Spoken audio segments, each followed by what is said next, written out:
بسم اللہ الرحمن الرحیم۔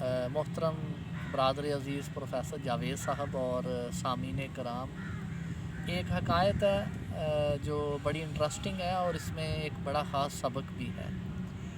ایک درویش تھے اور اللہ تعالیٰ کی ان پہ بڑی رحمت تھی، بڑے صاحب کرامت تھے۔ تو ایک روز ان کا اپنی اہلیہ سے کسی بات پر جھگڑا ہو گیا، تو انہوں نے ذرا درستی کے ساتھ ان کے ساتھ کوئی گفتگو کی۔ بہرحال دونوں میں ناراضگی تھی، تو اہلیہ نے معمول کے مطابق ان کو ناشتہ وغیرہ دیا، اور ناشتہ وغیرہ کر کے وہ جو درویش تھے ان کی یہ عادت تھی کہ وہ ایک دریا کے اوپر مصلی بچھاتے تھے اور مصلی بچھا کر اللہ تعالیٰ کی عبادت کرتے تھے۔ اتنے صاحب کرامت بزرگ تھے۔ تو وہ جو درویش ہیں، جیسے ہی انہوں نے اپنا دریا پہ مصلی بچھایا تو جب مصلی پہ بیٹھنے لگے تو مصلی نے ڈوبنا شروع کر دیا۔ ایک تو گھر سے غصے میں آئے تھے، ادھر سے نئی افتاد پڑ گئی، تو بڑے پریشان، بڑی کوشش کی کہ کیا مجھ سے کوئی غلط ہو رہا ہے۔ بہرحال جیسے ہی مصلی بچھا کے بیٹھنے کا ارادہ کریں تو مصلی جو تھا وہ دریا میں ڈوبنا شروع کر دیتا۔ تو بڑے پریشان اور بڑے ہی وہ کہہ لیں کہ اضطراب کا شکار ہو کر مصلی جو گیلا تھا نا وہ اٹھا کر گھر آئے، اور بالکل لال ان کا چہرہ غصے کے ساتھ، اور آتے ہی اہلیہ سے کہنے لگے ضرور تم نے کوئی گڑبڑ کی ہے جس کی وجہ سے میرے ساتھ یہ ہو رہا ہے۔ تو اہلیہ نے بڑی سادگی اور مسکراہٹ سے جواب دیا کہ میں نے تو کچھ نہیں کیا، میں نے تو آپ کے ساتھ کچھ نہیں کیا، آپ کیوں ایسے کہہ رہے ہیں؟ تو انہوں نے کہا کہ میں روز مصلی بچھاتا تھا دریا پر، لیکن آج مصلی ڈوب رہا ہے۔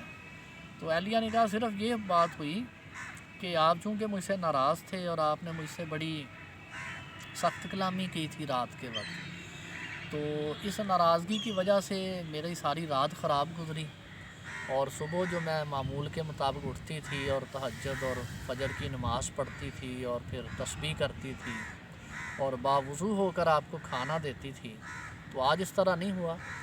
آج میری وہ جو عبادت ہے وہ مس ہو گئی آپ کی وجہ سے، اور جو میں ذکر اذکار اور وضو کر کے آپ کو ناشتہ بنا کے دیتی تھی وہ نہیں اس طرح سے بنایا، ہاں بے وضو ہی آپ کو بنا دیا ناشتہ۔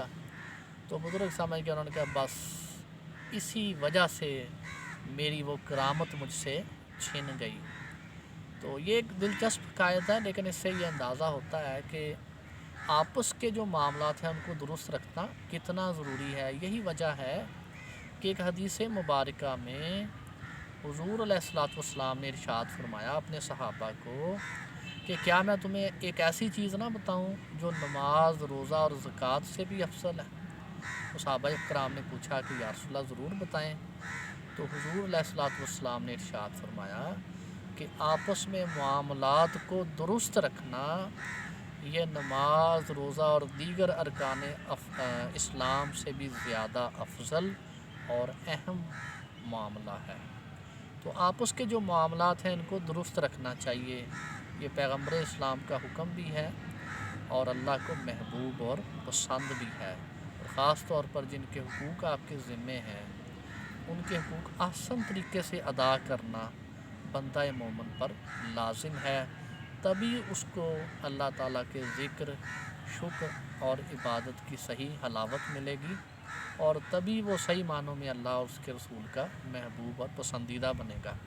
اور اگر آپس کے معاملات درست نہیں ہیں، وہ زوجین کے آپس کے ہو سکتے ہیں، وہ ماں باپ کے ساتھ ہو سکتے ہیں، وہ محلے داروں کے ساتھ ہو سکتے ہیں، وہ کولیگز کے ساتھ ہو سکتے ہیں، وہ کاروباری شراکت داروں کے ساتھ ہو سکتے ہیں، کسی بھی قسم کے آپس کے اگر معاملات درست نہیں ہیں تو پھر عبادت بھی قبول نہیں ہوتی۔